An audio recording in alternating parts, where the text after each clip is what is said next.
ఈ పరిశుద్ధ నామముకు మహిమ కలుగును గాక. అందరూ సంతోషంగా ఉన్నారండి. Happy Narasimha, very good. So తమ్ముడిగా వచ్చిండు, దేవునికి మహిమ. Vasanth happy, very good. So ఇది ఎగ్జామ్ సీజన్ కనుక చాలామంది ప్రిపేర్ అవుతూ ఉన్నారు, కొంతమంది ఎగ్జామ్కి వెళ్తూ ఉన్నారు.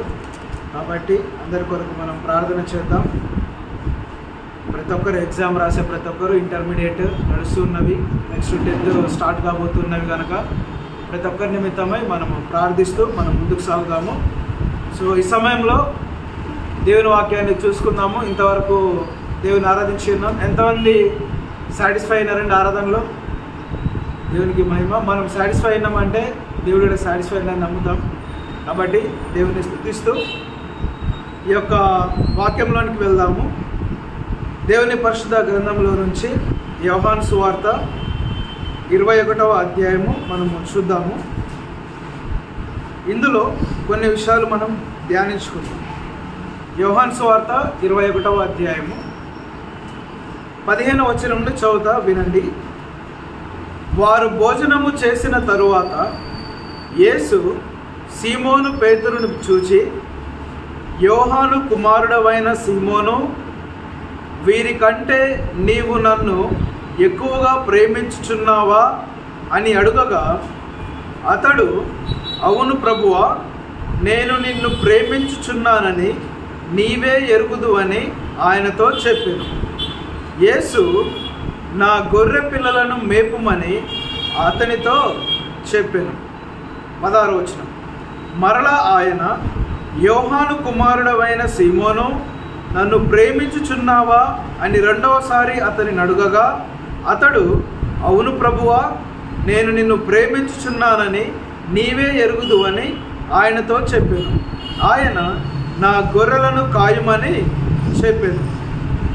17వ వచనం. మూడవసారి ఆయన, యోహాను కుమారుడవైన సీమోను, నన్ను ప్రేమించుచున్నావా అని అతనిని అడిగాను.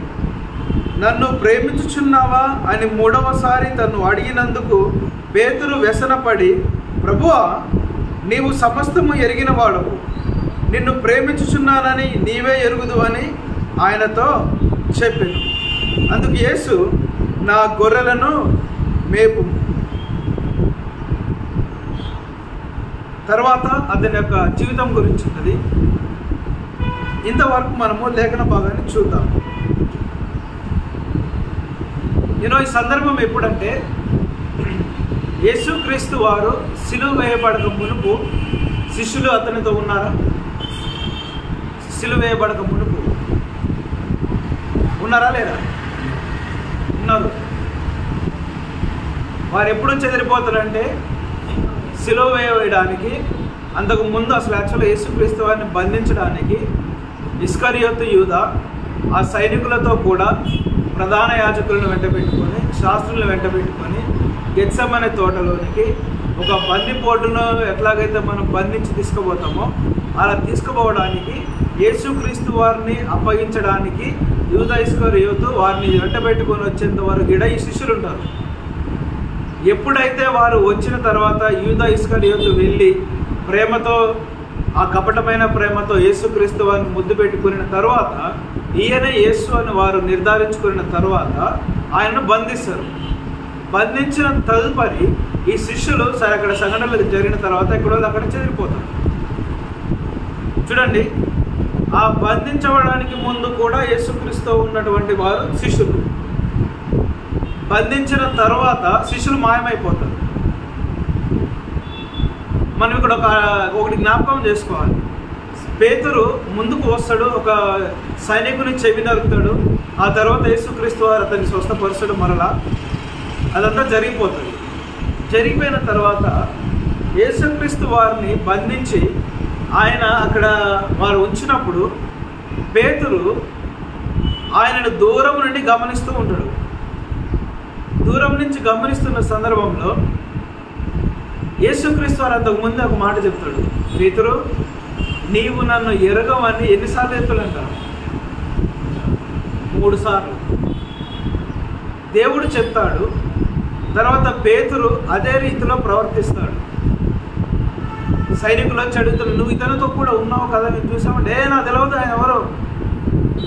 ఒక చిన్న అమ్మాయి వస్తుంది, ఇగో ఇతను కూడా తన శిష్యుడే ఏదో అంటే నా తెలియదు ఈ అమ్మాయి మాట్లాడదని అక్కడి నుంచి వెళ్ళిపోతాడు.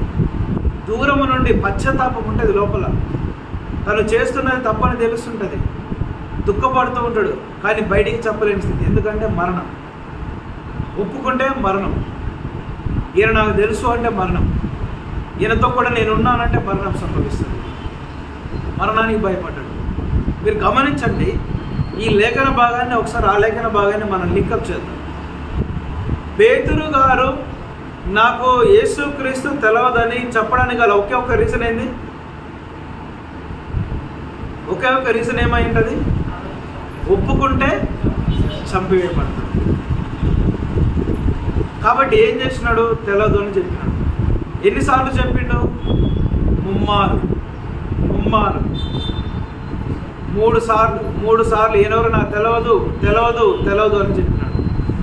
చెప్పిన తర్వాత అయిపోయింది. యేసుక్రీస్తు వారు ఆయన అప్పగించినారు, ఆయన సిలువ వేసినారు, ఆయనను కొట్టినారు, ఆయన చంపినారు, ఆయన సమాధి చేయబడ్డాడు. 3 రోజులు సమాధిలో ఉన్నాడు, తిరిగి లేచినాడు. యేసుక్రీస్తు వారు 3 రోజులు సమాధిలో ఉండి తిరిగి లేస్తాడు. ఆయన మరణాన్ని జయించి తిరిగి లేస్తాడు. అందుకే ఆయనకు పునరుద్ధరణైనటువంటి యేసుక్రీస్తు అని పేరు. ఓకేనా? లేచిన తర్వాత జరుగుతున్న సంఘటన ఇది. అయితే ఈ గ్యాప్లో ఏమైపోయిందంటే, ఇప్పుడు యేసుక్రీస్తు వారితో శిష్యులు ఉన్నారా? లేరు. ఆ శిష్యులందరూ చెదిరిపోయినారు, వాళ్ళ ఇంటికి వెళ్ళిపోయినారు. అనేక సంభాషణల తర్వాత మరలా వారు ఏమనుకుంటారంటే ఒక డెసిషన్కి వస్తారు. వారు ఇంతకుముందు ఏ వృత్తి చేసేవాళ్ళు? వాళ్ళ వృత్తి ఏంటిది? జాలరుడు. మరలా యేసుక్రీస్తు వారు మనతో లేడిక, ఆయన మనతో ఉండడు, మనం ఇప్పుడు ఒంటరి వాళ్ళం అయిపోయాము, తిరిగి మరలా మన చేపలు పట్టుకోవడానికి వెళ్దామని అనుకొని డిసైడ్ అయిపోయి ఒకరు అనుకొని అందరూ కలిసి చేపలు పట్టడానికి వెళ్తారు. వెళ్ళిన సమయంలో వారు రాత్రంతా చేపల కోసం వెతుకుతారు, కానీ చేపలు దొరకవు. అయితే చూడండి 21వ అధ్యాయంలో 1వ వచనం, అటు తర్వాత యేసు తిబెరియ సముద్ర తీరమున శిష్యులకు మరలా తాను ప్రత్యక్షపరచుకొనెను. ఆయన తను ప్రత్యక్షపరచుకొనిన విధమేదనగా, సీమోను పేతురును, దిదుమానబడిన తోమాయు, గలిలయలోని కానా అను ఊరివాడగు నతనీయేలును, జెబెదయి కుమారులను, ఆయన శిష్యులలో మరి 2 కూడి ఉండిరి. సీమోను పేతురు అంటున్నాడు. చూడండి, మొట్టమొదటి వ్యక్తి ఎవరు? మళ్ళా అన్నిట్లో ఫస్టే ఉంటాడు పేతురు. దేవుని కొరకు నరకడంలో ఫస్టే ఉన్నాడు, దేవుని కొరకు పారిపోవడంలో ఫస్టే ఉన్నాడు, మరలా వృత్తిని ఎరకపోవడానికి ఫస్టే ఉన్నాడు. ఏమంటుండే పేతురు? చూడండి, వాళ్ళ చిత్రం అనిపిస్తుంది. పేతురు వచ్చి సీమోను పేతురు అంటాడు, నేను చేపలు పట్టబోదునని వారితో అనగా, అయిపోయింది, అంత అయిపోయింది. ఇక యేసుక్రీస్తు వారు లేరు, మనకు జీవనోపాధి లేదు, మన పరిస్థితి ఏంటి, మన కుటుంబం ఏంటి, మన జీవితం ఏంటి, ఇవన్నీ నేను డిసైడ్ చేసుకుని ఏమనుకుంటున్నా అంటే, నేను మరలా నా జీవితానికి వెళ్ళబోతూ ఉన్నా, మరలా నా వృత్తికి నేను వెళ్ళబోతూ ఉన్నా, నేను వెళ్తా అన్నాడు. అప్పుడు ఏమన్నారు వీళ్ళు? నేను చేపలు పట్టబోదులని వారితో అనగా, మేమును నీతో కూడా వచ్చుదుమనిరి.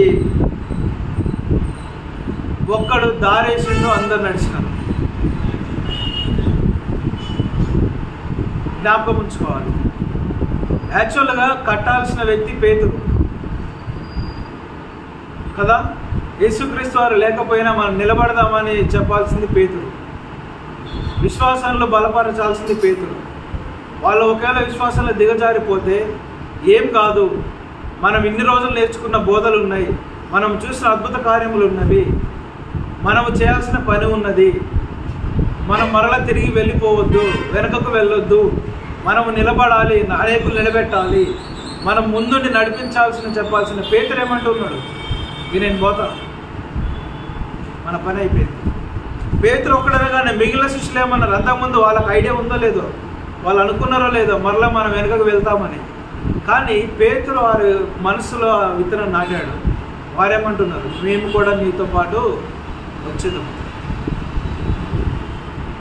వెనుకకు వెళ్ళడానికి పేతురు లీడర్గా మారాడు. వాళ్ళు వెళ్ళిన ఏమైనా ప్రయోజనం ఉన్నదా అండి? చూడండి, వారు వెళ్ళి దోణి ఎక్కిరి, కానీ ఆ రాత్రి ఏమీ పట్టలేదు. రాత్రి ఏమియో సేమ్ సిచ్యువేషన్. యేసుక్రీస్తు వారు మొట్టమొదట పేతురును కలుసుకున్నప్పుడు వారు రాత్రంతా శ్రమపడ్డారు. ఏమైనా దొరికినాయా? దొరకలేదు. అదే మాట యేసుక్రీస్తు వారితో పేతురు అన్నాడు, అయ్యా రాత్రంతయు ప్రయాసపడ్డాము కానీ ఏమీ మాకు దొరకలేదు, అయినను నీ మాట చొప్పున మేము ఇప్పుడు వల వేస్తాము. Same repeating. మరలా వాళ్ళు వెనుకకు వెళ్ళారు, రాత్రంతా శ్రమపడ్డారు, వారికి ఏమైనా దొరికిందా? దొరకలేదు. అప్పుడు ఏమంటూ ఉన్నాడు 4వ వచనంలో, సూర్యోదయం మగుచుండగా యేసు ధరణి నిలిచెను. అయితే ఆయన యేసు అని శిష్యులు గుర్తుపట్టలేదు. యేసు, పిల్లలారా, భోజనమునకు మీ యొద్ద ఏమైనా ఉన్నదా అని వారిని అడగగా లేదని వారు ఆయనతో చెప్పిరి. అప్పుడు ఆయన, దోణి కుడి ప్రక్కను వల వేయుడి, మీకు దొరుకునని చెప్పెను. గనుక వారాలకు వేయగా చేపలు విస్తారముగా పడినందున వల లాగలేక పోయిరి. Same situation. పేతురు గారు ఎప్పుడైతే మొట్టమొదటి యేసుక్రీస్తుని కలుసుకున్నప్పుడు జరిగిన సంఘటనే మరలా వెనుకకు వెళ్ళిన తర్వాత, యేసుక్రీస్తు వారిని వెనుకకు వెళ్ళిన తర్వాత, తన పాత జీవితంలోనికి వెళ్ళిన తర్వాత, ఆ చేదు అనుభవంలో ఉన్నప్పుడే, ఏమి పడని స్థితిలో ఉన్నప్పుడే, ఏమీ లేని స్థితిలో ఉన్నప్పుడే, తన శ్రమ మీద ఆధారపడి తన ప్రయత్నం చేస్తున్నప్పుడు, శిష్యులు వారి శ్రమ మీద ఆధారపడి వాళ్ళు ప్రయత్నం చేస్తున్నప్పుడు శ్రమ పడుతూ ఏమీ పొందుకోలేని స్థితిలో నైట్ అంతా ప్రయాసపడి దరికి వచ్చినప్పుడు యేసుక్రీస్తు వారు తీరమున నిల్చుని ఏమంటున్నాడు, పిల్లలారా, తినడానికి ఏమైనా ఉన్నదా, భోజనానికి ఏమైనా ఉన్నదా అంటే ఏమీ లేదు. వారు అప్పటికి ఆయన కనుగొనలేదు. ఈయన యేసుక్రీస్తు అని వారికి తెలియదు, ఎవరో వ్యక్తి అనుకున్నాడు. కానీ యేసుక్రీస్తు వారు ఏమన్నాడు, దోణి కుడి ప్రక్కన వల వేయుడి, మీకు చేపలు దొరుకును. వారు ఎప్పుడైతే కుడి ప్రక్కన వల వేశారో లాగలేకపోయారు ఆ చేపలను. ఇప్పుడు పేతురుకు బలి వెలిగింది. చూడండి 7వ వచనం, కాబట్టి యేసు ప్రేమించిన శిష్యుడు ఆయన ప్రభు సుమి అని పేతురుతో చెప్పెను. ఆయన ప్రభు అని సీమోను పేతురు విని వస్త్రహీనుడై ఉన్నందున పైబట్ట వేసి సముద్రములో దుమికెను. దరి ఇంచుమించు 200 మూరల దూరం ఉన్నందున తక్కిన శిష్యులు చేపలు గల వలలాగుచు ఆ చిన్న దోణిలో వచ్చిరి. వారు దిగి దరికి రాగానే అక్కడ నిప్పులున్న వాటి మీద ఉంచబడిన చేపలను రొట్టెయు కనబడెను. గమనించండి, రాత్రంతా శ్రమపడ్డారు, వారికి ఆహారం లేదు, ఆకలి అవుతున్నది, శ్రమపడ్డారు, బలహీనంగా ఉన్నారు, ఓపిక లేదు. వాళ్ళు చేపలు దరికి తీసుకొచ్చి వాటిని ఫ్రై చేసుకుంటే తింటారు వాళ్ళు. కానీ వీళ్ళు దరికి రాకముందు అక్కడ ఏమైనదంట, ఆల్రెడీ నిప్పులు, చేపలు, రొట్టె. అంటే యేసుక్రీస్తు వారి కొరకు ముందుగానే సిద్ధపరచాలి వారి ఆహారం. మనం కొన్నిసార్లు ఏం చేస్తామంటే మన శ్రమ మీద ఆధారపడి మనం ఏదో ప్రయత్నించాలని చూస్తాం, కానీ ఆల్రెడీ సిద్ధపాటి ఉన్నదని మనకు గ్రహించాం. ఎప్పుడైతే యేసుక్రీస్తు వారి దగ్గరికి వస్తామో, ఎప్పుడైతే మందిరానికి వస్తామో ఆ సిద్ధపాటును మనం చూస్తాం. మన శ్రమ మీద మనం ఆధారపడ్డప్పుడు మనము అపజయాన్ని చూస్తాం. యేసుక్రీస్తు వారి మీద ఆధారపడ్డప్పుడు విజయాన్ని చూస్తాం. సో చూడండి, ఇక్కడ దరికి రాగానే అక్కడ నిప్పులను వాటి మీద ఉంచబడిన చేపలను రొట్టె కనబడెను. యేసు, మీరిప్పుడు పట్టిన చేపలలో కొన్ని తీసుకొని రండిని వారితో చెప్పగా సీమోను పేతురు దోణికి వలను దరికి లాగెను. అది 183 గొప్ప చేపలతో నిండి ఉన్నది. With count. ఎన్ని చేపలంట? 183, అంటే 153 గొప్ప చేపలు, పెద్ద చేపలు. మనం ఎలా అర్థం చేసుకుంటే గొప్ప చేపలు అంటే మన ఇమాజినేషన్కి 10 కేజీల 20 కేజీల బియాండ్ అవర్ ఇమాజినేషన్. గొప్ప చేపలు, చిన్న దోణె, గొప్ప చేపలు, చిన్న వల, అందులో సమృద్ధి. చిన్న దోణె, చిన్న వల, సమృద్ధి అయిన చేపలు. మేబీ ఆ వలలో అదే కౌంట్ పడుతుందేమో. అంతకు మించి అక్కడ చేపలు ఉన్నాయి, కానీ వలలో ఆ వల సామర్థ్యం అంతే ఉండొచ్చేమో బహుశా. చిన్న మంద భయపడకంటున్నాడు దేవుడు. ఇది చిన్న సంఘం అయినా గొప్ప సంఘంగా దేవుడు తీర్చింది. చూడండి, వల చిన్నదే కానీ చేపలు గొప్పవి. సంఘం చిన్నదే కానీ విశ్వాసులు గొప్పవాళ్ళుగా ఉన్నారు, విశ్వాసంలో గొప్పవాళ్ళుగా ఉన్నారు. సంఖ్య ఎంత అనేది ముఖ్యం కావద్దు. ఉన్నవాళ్ళు ఎలా ఉన్నారు, ఎంత సమర్థులు, విశ్వాసంలో ఎంత స్ట్రాంగ్ వ్యక్తులు, దేవుని కొరకు ఎంత ఘనముగా పరిచర్య చేయగలరు, దేవుని కొరకు ఎంత ఘనముగా నిలబడగలరు, దేవుని కొరకు ఎంత స్థిరముగా సైనికులు నిలబడగలరు అన్నది ఇంపార్టెంట్. 1000 మంది సంఘం ఉండి అందరూ బలహీనులైతే ఏమైనా ప్రయోజనం ఉన్నదా? ఒక పెద్ద రాశి కుప్ప ఉన్నది, వడ్ల కుప్ప ఉన్నది. దూరము నుంచి అంట ఇంతగానో సమూహం గొప్ప రాశిగా అవపడుతున్నది. దూరం నుండి మనకి ఎలా అవపడతాయి? రాశి చాలా గోల్డ్ కలర్లో మెరుస్తూ విలువైన వాటి కదా, శ్రేష్టమైన వాటిగా అవపడతాయి. కానీ ఏమైంది అంటే ఒక్కసారి దగ్గరికి పోయి చూసరికి అదంతా పొట్టు. దూరం నుంచేమో గోల్డ్ కలర్లో ఉన్న రాశి, కానీ అక్కడికి వెళ్ళేసరికి అక్కడ ఎంత ఏముంది? తాళ్ళే, మొత్తం తాళ్ళే. ఏమైనా ప్రయోజనం ఉందా ఆ రాశి వలన? లేదు. కానీ పక్కన ఒక బస్తా ఉంది, బస్తాలో వడ్లు ఉన్నాయి. కానీ ఆ వడ్లని వాళ్ళు బయటికి, బస్తా నుంచి వాళ్ళు బయటికి పోసినప్పుడు అదంతా శ్రేష్టమైన, నాణ్యమైన, గట్టిపడినటువంటి శ్రేష్టమైన గింజలతో కూడిన వడ్లు. ఇప్పుడు ఆ గొప్ప రాశి ముఖ్యం గొప్పదా? ఆ బస్తాలో ఉన్న చిన్న ధాన్యం గొప్పదా? చిన్న కుప్ప గొప్పదా? పెద్ద కుప్ప గొప్పదా? దేనికి వాల్యూ ఉంటుంది? ఎంత పెద్ద రాశి ఉన్నా కడుపు నిండదు, దీనితో కడుపు నిండుతుంది. బహుశా కౌంట్ ఎందుకు ఇచ్చాడేమో. ఒకవేళ చిన్న దోణి అక్కడ మెన్షన్ చేయబడి, చిన్న దోణి, చిన్న వల, 153 గొప్ప చేపలు. ప్రియ సంఘమా, ఈరోజు దేవునితో చెప్తూ ఉన్నాడు, నీ సంఘము ఎంత గొప్పదనేది విషయం కాదు, నీ బిల్డింగ్ ఎంత పెద్దగా ఉన్నదనే విషయం కాదు. నీకున్న 4 గోడలైనా ఆ 4 గోడలో మోకరించేటువంటి వ్యక్తి గొప్ప వ్యక్తిగా ఉండాలి, విశ్వాస వీరుడిగా ఉండాలి, ప్రార్థన యోధుడిగా ఉండాలి, దావీదు వలె ప్రార్థించే వ్యక్తిగా ఉండాలి, దానియేలు వలె సింహాలకు కూడా భయపడకుండా వాటి ఎదుట మోకరించి ప్రార్థించగలిగిన దేవునిపైన ఆధారపడేటువంటి గొప్ప వ్యక్తిగా ఉండాలి. అలాంటి వ్యక్తులను దేవుడు చూస్తూ ఉన్నాడు. అలాంటి వ్యక్తులు సంఘంలో ఉండాలని దేవుడు ఆశ కలిగి ఉన్నాడు. అలాంటి వ్యక్తుల కొరకు దేవుడు ఎదురు చూస్తూ ఉన్నాడు. సంఘంలో గొప్ప చేపలు, గొప్ప మనుషులు, గొప్ప విశ్వాసం, గొప్ప తీర్మానం. చూడండి, 83 గొప్ప చేపలతో నిండి ఉన్నది. చేపలు అంత విస్తారముగా పడినను వల మిగలలేదు. అది గొప్ప విషయం అండి.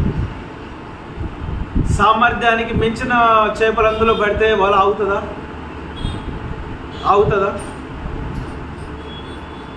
ఒక బలూన్ తీసుకోండి, బలూన్లో నీళ్లు నింపడం స్టార్ట్ చేయండి. ఫస్ట్ బలూన్ దాని సామర్థ్యం కొద్దీ అది స్ట్రాంగ్గా ఉంటుంది.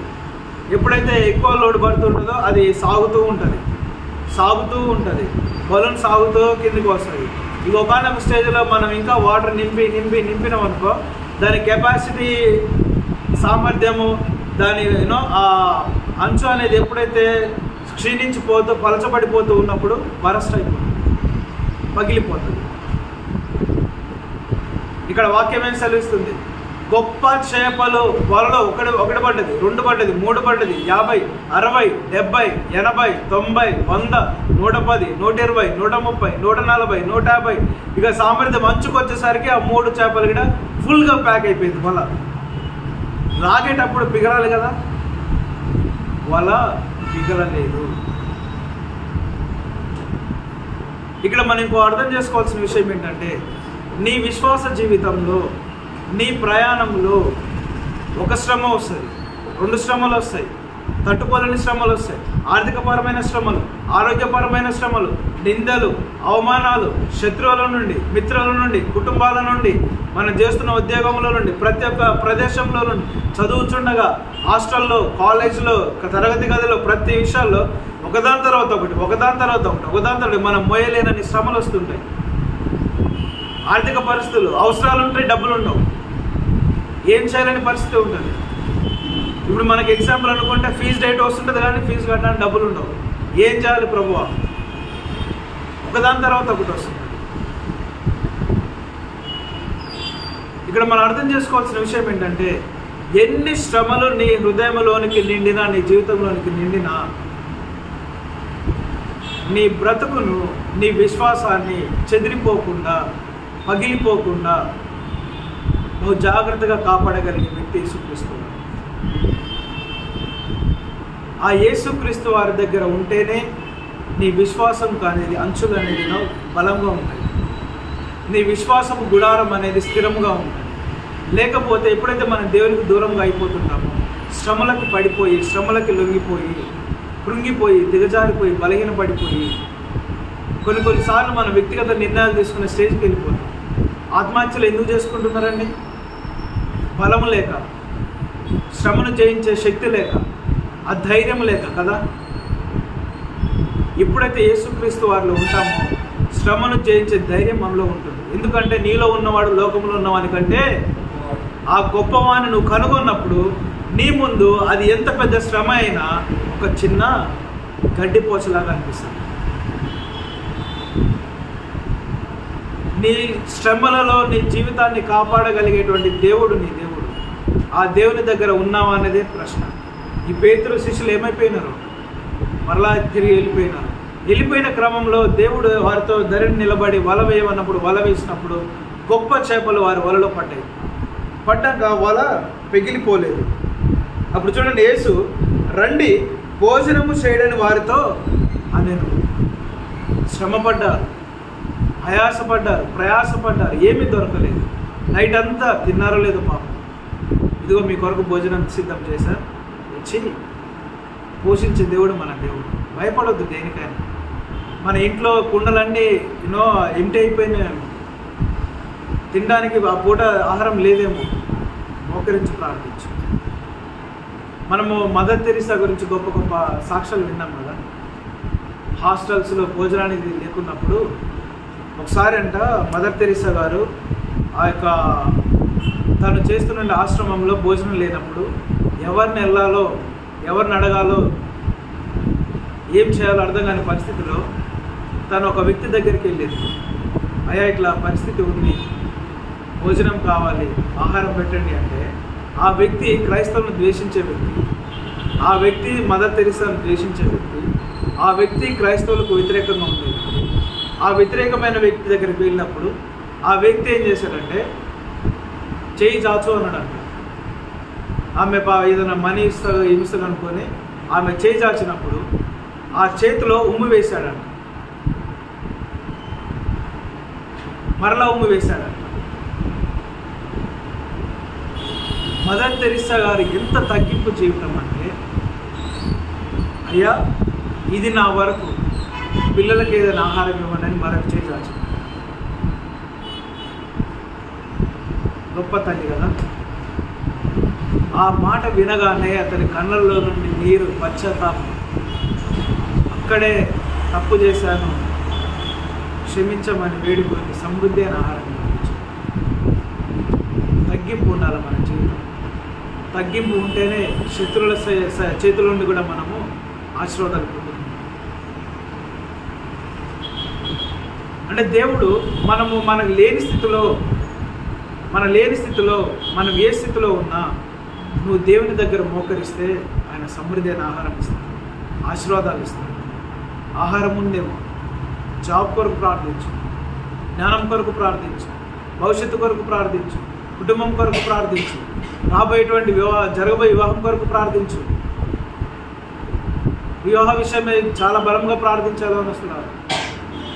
మన జీవితంలోనికి ఎవరు వస్తారో వారి విషయం మనం జాగ్రత్తగా ప్రార్థనలో పెట్టాలి. ప్రార్థనలో పెడితేనే మీరు విశ్వాసంలో ఉన్నటువంటి స్త్రీని మీరు పొందుకుంటారు, గుణవైతైన స్త్రీని పొందుకుంటారు. లేదు అంటే ప్రార్థన లేకపోతే ఇష్టానుసారంగా ఏముంది లేదని లైట్ తీసుకుంటే తర్వాత జీవితం అంధకారంగా మారిపోతుంది. ప్రార్థించాలి. సో యేసుక్రీస్తు వారు ఏమంటున్నాడు? రండి భోజనము చేయండి. మన కడుపు నింపే వ్యక్తి దేవుడు. ఆయన దగ్గరికి వస్తే మన కుటుంబం నింపబడుతుంది.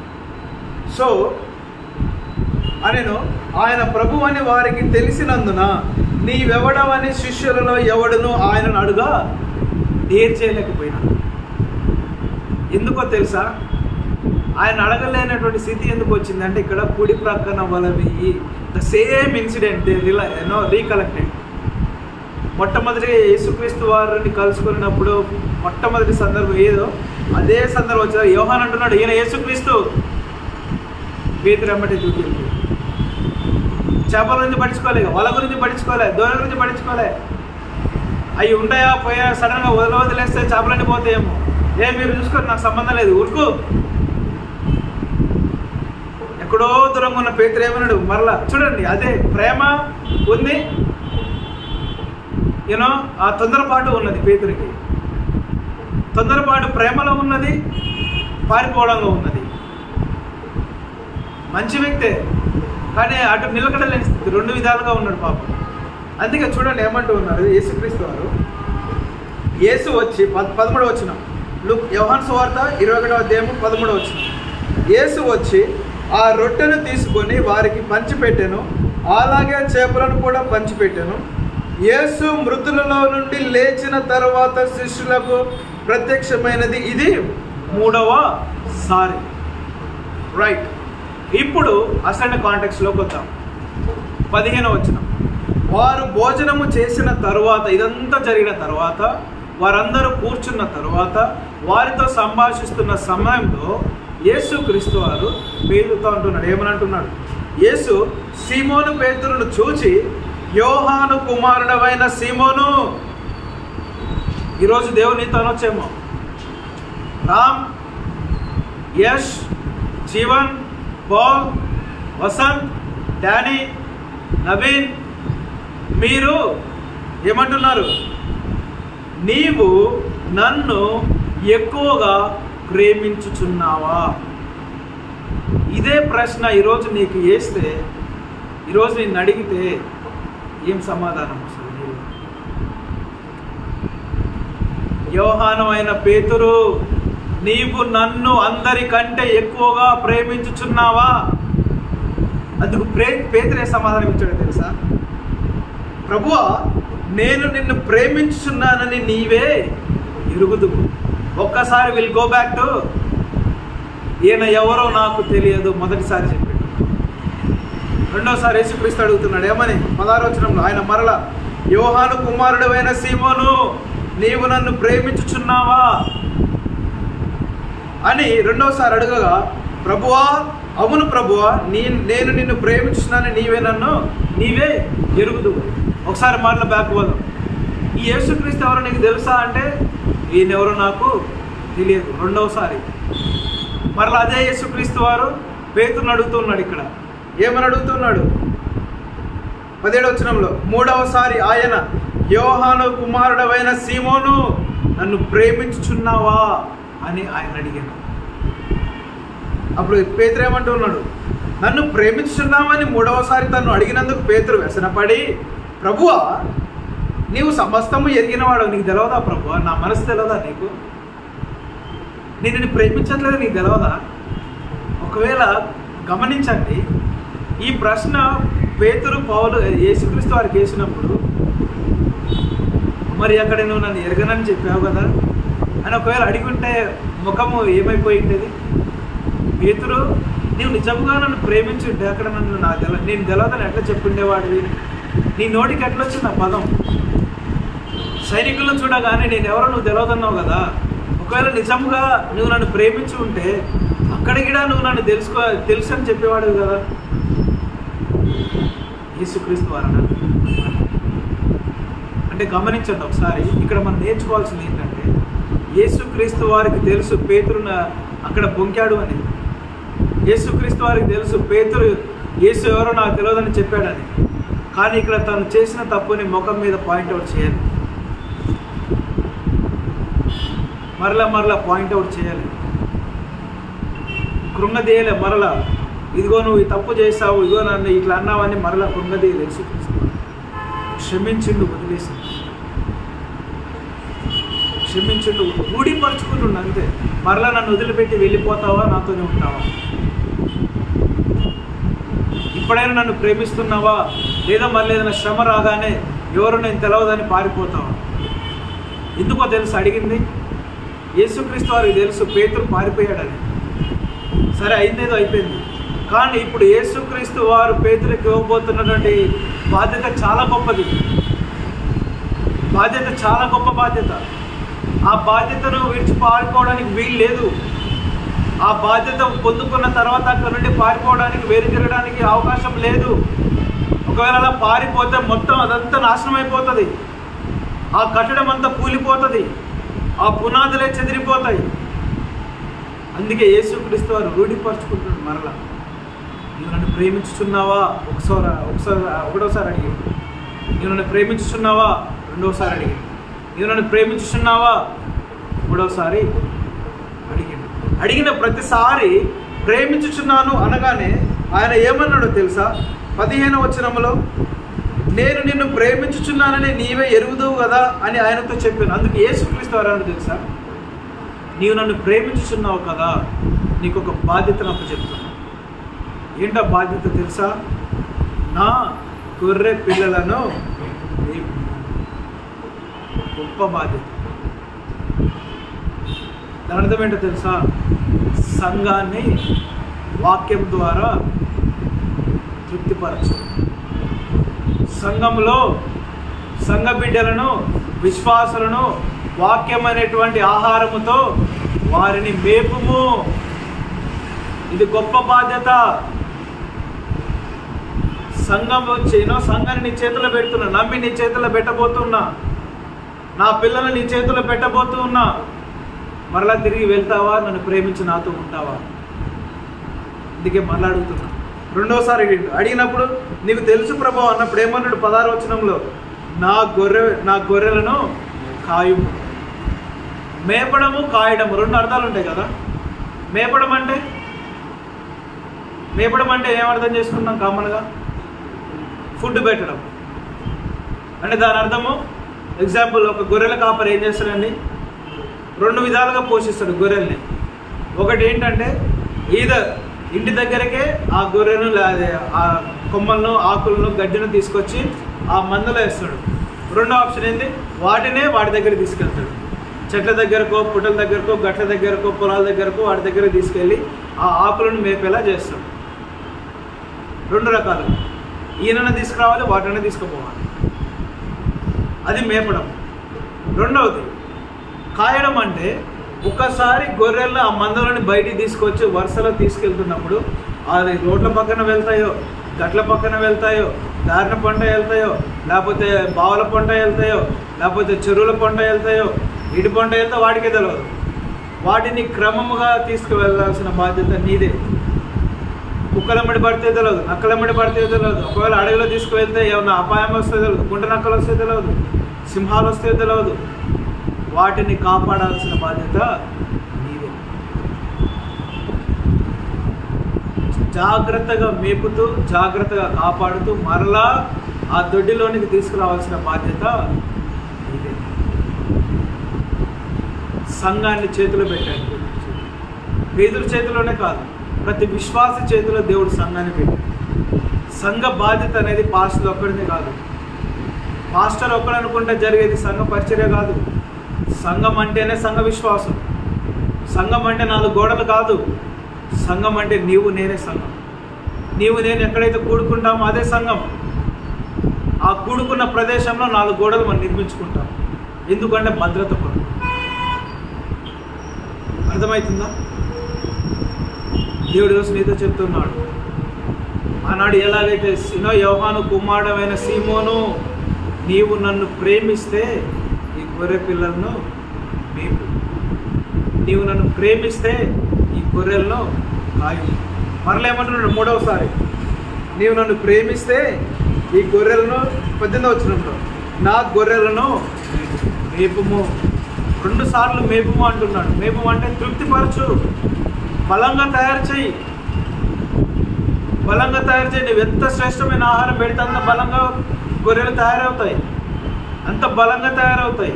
అంత శక్తివంతంగా తయారవుతాయి. నీవెంతగా వాక్యాన్ని నింపితే, నీవెంతగా వాక్యాన్ని నింపుకుంటే నువ్వు ఆత్మీయపరంగా అంత బలంగా తయారవుతావు. అన్ని శోధనలు జయించగలుగుతావు, అన్ని శ్రమలను నిలబడగలుగుతావు. ఒకసారి గమనించండి, చిన్న బాలుడైన దావీదుకు ఎంత ధైర్యం ఉంటే గొలియాతుతో నిలబడతాడు. బాలుడు చిన్నవాడే, కానీ ధైర్యం గొప్పది. ఒక్క మానడు, ఈ సున్నతి లేని ఫిలిస్తీయుడు నా దేవుణ్ణి అవమానపరుస్తాడా? నా ప్రజలతోటి, నా ఇశ్రాయేలు ప్రజలతోటి నా జనాంగాన్ని సవాలు చేయడానికి, నా దేవుని ఎదిరించడానికి వీడెవడు? చిన్న బాలుడుకున్న ధైర్యం మనకు లేదు, తెగింపు మనకు లేదు, ఆ శక్తి మనకు లేదు. దావీదు తన ధైర్యాన్ని నమ్ముకోలే, దావీదు తన శక్తిని నమ్ముకోలే, దావీదు తన ఫిజికల్ బాడీని నమ్ముకోలే. జవము గల దేవుని నామాన బయటికి వెళ్ళాడు. జవము కలిగిన దేవుని నామాన అడుగు ముందుకేసాడు. ఒకే ఒక్క రాయి. కత్తులు అవసరం లేదు, డాళ్ళు అవసరం లేదు, బల్లెలు అవసరం లేదు, ఏది అవసరం లేదు, యుద్ధ సామాగ్రి అవసరం లేదు, ఏది అవసరం లేదు. అతని చేతిలో ఉన్న ఆయుధమే, అతని చేతిలో ఉన్న ఒడిసే తనకు ఆయుధం. ఆ ఒడిసెలో ఉన్న రాయే శత్రువు పాలిట ఆ ఖడ్గము కావచ్చు, ఆ బల్లెము కావచ్చు, అది ఏదైనా కానీ ఒకే ఒక్క రాయి. ఈరోజు దేవుడు నీతో చెప్తూ ఉన్నాడు, నీ సంఘం ఎంత అన్నది ఇంపార్టెంట్ కాదు, నువ్వు ఎంత శక్తిమంతం అన్నది ఇంపార్టెంట్ కాదు, నీలో ఎంత గొప్పగా విశ్వాసం ఉన్నదే ఇంపార్టెంట్.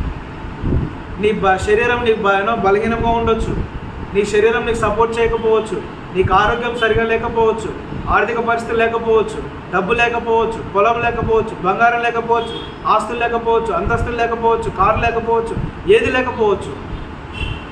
ఏది ఉన్నా లేకపోయినా నీ విశ్వాసము నీకు ఘనముగా ఉంటే చాలు. నీ విశ్వాసమే నిన్ను స్వస్థపరుస్తుంది, నీ విశ్వాసమే నిన్ను తృప్తిపరుస్తుంది, నీ విశ్వాసమే నీకు ఆశీర్వాదాన్ని తీసుకొస్తుంది, నీ విశ్వాసమే నిన్ను విజయానికి నడిపిస్తుంది, గమ్యానికి చేరుస్తుంది. కాబట్టి ఏమంటూ ఉన్నాడు యేసుక్రీస్తు వారు మూడవసారి, నా గొర్రెలను రేపు. ఇప్పుడు మనం ఒక పాయింట్ని లింకప్ చేద్దాం. చెప్పిన తర్వాత చూడండి 18వ వచనం గమనించండి బాగా. యేసు నా గొర్రెలను మేపమని చెప్పిన తర్వాత ఏమంటూ ఉన్నాడు? నీవు యవ్వనుడవై ఉన్నప్పుడు నీ అంతటా నీవే నడుము కట్టుకొని నీకు ఇష్టమైన చోటికి వెళ్ళుచుంటివి. ఏది? నీ యవ్వన కాలంలో ఉన్నప్పుడు. నీవు ముసలివాడమైనప్పుడు నీ చేతులు నీవు చాచుదువు, వేరొకడు నీ నడుము కట్టి నీకు ఇష్టము కాని చోటుకు నిన్ను మోసుకొని పోవును అని నీతో నిశ్చయముగా చెప్పుచున్నాను. ఇది దేని గురించిన మాట అండి? ఈ మాట దేని గురించిన మాట? పేతురు గారు ఎట్లా చనిపోయింది తెలుసా ఎవరికన్నా? ఎలా చనిపోయింది పేతురు? సిలువ. ఎట్లా? క్రాస్ కదా. యేసుక్రీస్తు వారు ఇలా చనిపోతే పేతురు గారు తలక్రిందులుగా చనిపోయింది.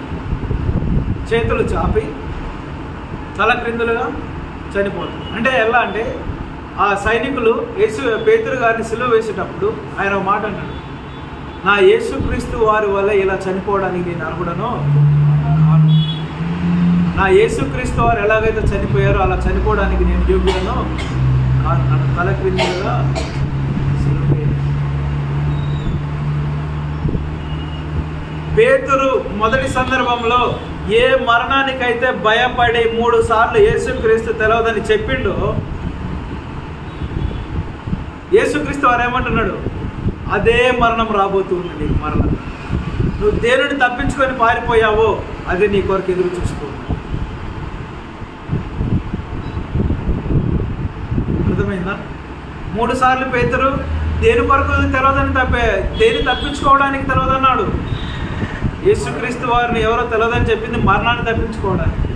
అదే యేసుక్రీస్తు వారు ఏమన్నా రూఢిపరుచుకుంటున్నాడు, నన్ను ప్రేమిస్తున్నావా, నన్ను ప్రేమిస్తున్నావా, నన్ను ప్రేమిస్తున్నావా.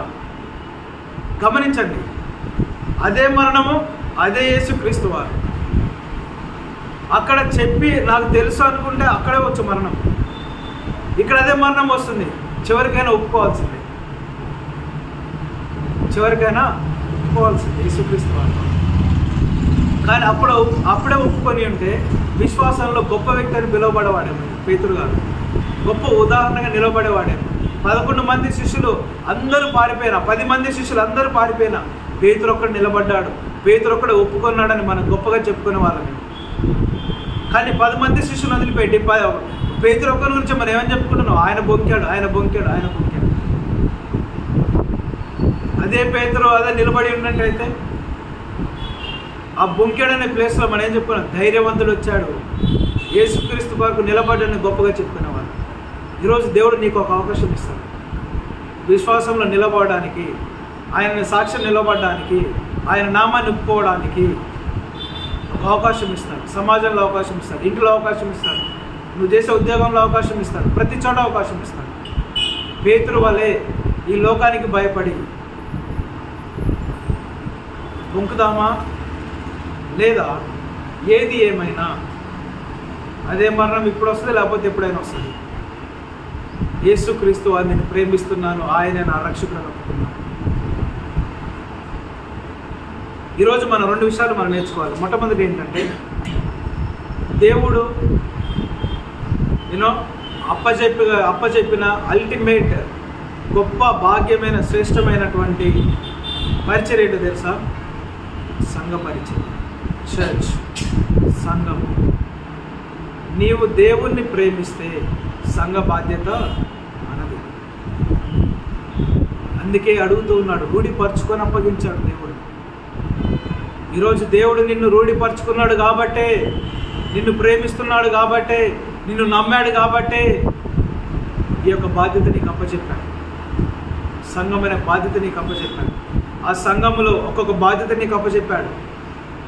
మ్యూజిక్, పరిచర్య, వాయిద్యములు, వాక్యము, ప్రార్థన, పాటలు, ఆరాధన, పనిచేయడము, ప్రతి ఒక్కటి దేవుడు నిన్ను నమ్మి నిన్ను ప్రేమించి నీకు అప్పచెప్పాడు. మరి సంఘ బాధ్యత నువ్వు తీసుకొని సంఘాన్ని నువ్వు ముందుకు నడిపిస్తున్నావా? దేవుడు నిన్ను అడగలే కదా ఆ బాధ్యత అప్పచెప్పింది. ఎగ్జాంపుల్, పేరు పెట్టి ఇదిగో పలానా పేరుతో నువ్వు నన్ను ప్రేమిస్తున్నావా? అయితే ఈ వాద్యములు వాయించు. నువ్వు నన్ను ప్రేమిస్తున్నావా? అయితే ఇక వర్షిప్ చేయి. నువ్వు నన్ను ప్రేమిస్తున్నావా? అయితే ఇక్కడ క్లీన్ చేయి. నువ్వు నన్ను ప్రేమిస్తున్నావా? అయితే ఇక్కడ ఈ పని చేయి అని అడిగాడు మనల్ని. అడగక మునిపే మనల్ని నమ్మి మనకు బాధ్యత అప్పచెప్పాడు. దాన్ని మనం ఇంకెంత చక్కగా నిర్వర్తించాలి. కాబట్టి ఈరోజు ఒక తీర్మానం తీసుకుంటాం. పేతురు వల్ల ఒకవేళ దేవుడు మనల్ని అడిగితే ఏం సమాధానం చెప్తాం? ఏం సమాధానం మన దగ్గర? ప్రియ సంఘమా, సంఘాన్ని నిర్లక్ష్యం చేయదు. ప్రియ సంఘమా, దేవుని సంఘాన్ని మనం నిర్లక్ష్యం చేయదు. దేవుణ్ణి ఎక్కువగా, అందుకే అన్నాడు, నీవు నన్ను ఎక్కువగా ప్రేమించున్నావు. ఎక్కువ అన్న మాట ఎందుకు రావాలండి? కామన్గా నన్ను ప్రేమించినా అని అడగచ్చు కదా. ఎక్కువ అనే మాట ఎందుకు రావాలి అంటే, నేను ఎక్కువనా, లోకం ఎక్కువనా? అన్నిటికంటే నన్ను ప్రేమిస్తున్నావా లేదా అన్నిటి తర్వాత నన్ను ప్రేమిస్తున్నావా? జ్ఞాపకం చేసుకోవాలి. మొట్టమొదటిగా సంఘ బాధ్యత. నీవు దేవుణ్ణి ప్రేమిస్తే సంఘాన్ని ప్రేమించాల్సిన బాధ్యత కూడా ఉంటుంది. నీవు దేవుణ్ణి ప్రేమిస్తే సంఘాన్ని మేపాల్సిన బాధ్యత నీదే. నువ్వు దేవుని ప్రేమిస్తే సంఘాన్ని కాచే బాధ్యత నీదే. అంత గొప్ప శ్రేష్టమైన బాధ్యతను నేను నమ్మి మన చేతిలో పెట్టాను. అందుకే ఆయన ఫిజికల్గా మనతో లేడు, ఆత్మరూపంలో మనతో ఉంటూ ఈ బాధ్యతలంతటి నాకు చెప్పిపోయాడు దేవుడు. శ్రద్ధగా నమ్మకమైన మంచి దాసుడా అని పేరు అనిపించుకునే లాగున మనం నడిపించాల్సిన బాధ్యత మనది. రెండవ విషయం ఏంటంటే, పేతురు గారి విషయంలో చూసినట్లయితే చావుకు భయపడి ఒప్పుకోలేదు. ఒప్పుకున్న తర్వాత అదే చావు వచ్చింది. ఆపోజిట్, చావుకు భయపడి అక్కడ ఒప్పుకోలేదు. యేసుక్రీస్తు వారిని ఒప్పుకున్న తర్వాత అదే యేసుక్రీస్తు వారు అంటుండే, అదే ఆయన నోటి నుంచి వస్తుంది, నువ్వు ముసలవాడవైనప్పుడు నీ చేతులు చాపబడును, వారు నీకు ఇష్టం లేని ప్రదేశంలోనికి నిన్ను తీసుకొని పోదురు. ఈరోజు అదే తీర్మానం మనం తీసుకోవాలి. ఆ స్థితికి రాకముందే ఇక్కడ ఒప్పుకోవాలి, సావుకు సిద్ధపడాలి. సంఘం కొరకు యేసుక్రీస్తు వారిని ఒప్పుకోవాలి. సమాజంలో సంఘం కొరకు అవకాశం వస్తే, అవసరమైతే అదే యేసుక్రీస్తు వారి కొరకు చావడానికైనా సిద్ధంగా ఉండాలి. చావు అందరికీ వస్తుంది. ఇక్కడ మనం ఎగ్జాంపుల్ అండి, సంఘం కొరకు చావడానికి మనకు మనసొప్పలేదు, కానీ ఏదో ఒక రోజు చావమా? యాక్సిడెంట్లో పోతామేమో, హార్ట్ అటాక్తో పోతామేమో, లేకపోతే ఇంకే ఆర్థిక పరంగా చచ్చిపోతామేమో, సూసైడ్ చేసుకుంటామేమో, ఆరోగ్యం క్షీణించిపోతామేమో. ఆ చావు చచ్చే కంటే దేవుని కొరకు హతసాక్షిగా మారడం చాలా గొప్ప చావు కదా. ఇప్పటికీ మనం ఒక వ్యక్తి, ఒక కుటుంబం గురించి మనం గొప్పగా చెప్పుకుంటాం. ఎవరా కుటుంబం? బర్న్డ్ అలైవ్, సజీవ దహనం పొందిన వ్యక్తులు ఎవరు? Graham stain. వారి కుటుంబం, 2 పిల్లలు, తను కారులో సజీవ దహనం అయింది. యేసుక్రీస్తు వారి కొరకు చనిపోయాడు కాబట్టి ఈరోజు గొప్పగా చెప్తున్నాం. అదే ఎంతోమంది క్రైస్తవులు గుండెపోటుతో యాక్సిడెంట్లో చనిపోయారు, వారి గురించి ఎందుకు చెప్పుకోవట్లేదు మనం? చావు అనేది అందరికీ వస్తుంది, 100% వస్తుంది. అది ఎప్పుడు వస్తుందో మనకు తెలియదు. కానీ ఒకవేళ యేసుక్రీస్తు వారి కొరకు చనిపోయే సిచ్యువేషన్ వస్తే అది నీ గొప్ప విషయం, అది నీ జీవితంలో ధన్యత. ఆ చావుకు విలువ ఉంటుంది, అర్థం ఉంటుంది, పరమార్థం ఉంటుంది. ఆ చావు నువ్వు చేస్తే పరలోక రాజ్యంలో నీకు గ్రాండ్ వెల్కమ్ ఉంటుంది.